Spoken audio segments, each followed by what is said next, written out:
Hey campers, welcome back to Listen, I Have an Idea. Today is the first day of April and the first day of Camp NaNoWriMo. Happy Easter and happy April Fool's Day. Today, oh my gosh, it has been a whirlwind. My family ended up hosting Easter this year, so I have been cleaning and cooking for the past couple of days. Everything is done now. We have so many leftovers, which I'm so excited about. I have hidden some of the candy and chocolate for later on to use as rewards, and I'm finally sitting down and relaxing and starting to work on my novel. Every Sunday is going to be a bonfire where I share my stories of the week with you. So I figured that since today is, well, the first day of April, I did get a little bit of footage today, so I figured I would share that with you right now.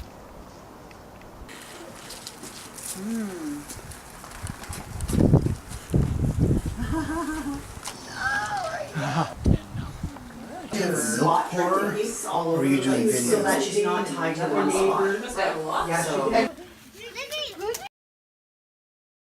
It was a really fun day. I am so glad that everybody had a good time and the weather held out, which is perfect. My candle is lit, and that means it is time for me to share with you what I'm going to be writing and working on this month. Some of you might be planners, some of you might be pantsters. This month I am falling right in the middle. I am a planster. Is that the word? It's something along those lines.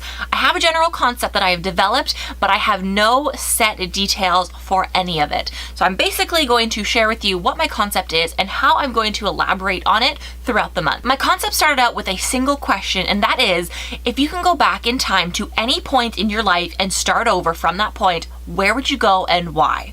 For myself, I would go back to the beginning of 6th grade when I was 9 turning 10. I think if I were to go back to that point in time, I would make so many beneficial changes to my life. Next, you're probably wondering, do I have a notebook? I love a good notebook when it comes to these events where I can write down and jot down all of my ideas. And here it is. I found this in one of my drawers as I was cleaning up, so I'm going to use it. It's nice and thin. My goal is to work about a quarter of the way through this with my ideas this month. Okay, as for characters, I have no set characters. I know that there's going to be the main character who's going to be a girl. I'm also going to have a main male character.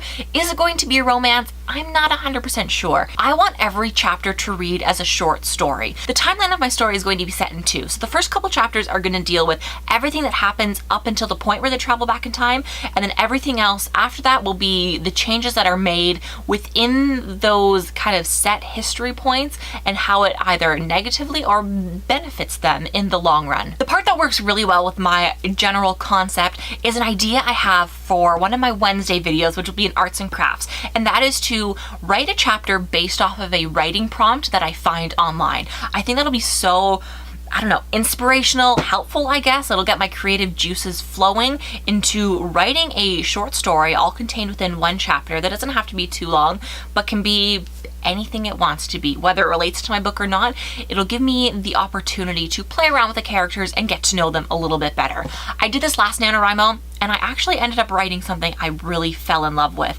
Not something I'm going to be developing into a book, but something that was, I think, really well done, and I read it for you guys, so if you wanted to go watch that video, I will put it up in the cards up there. That is pretty much it for me today. I don't really have any other ideas planned. As for character names, what they look like, that will all be discovered as I start writing. So thank you very much for watching. I will see you guys tomorrow with day 2 and my first talent show of the month. Okay, I'll see you then.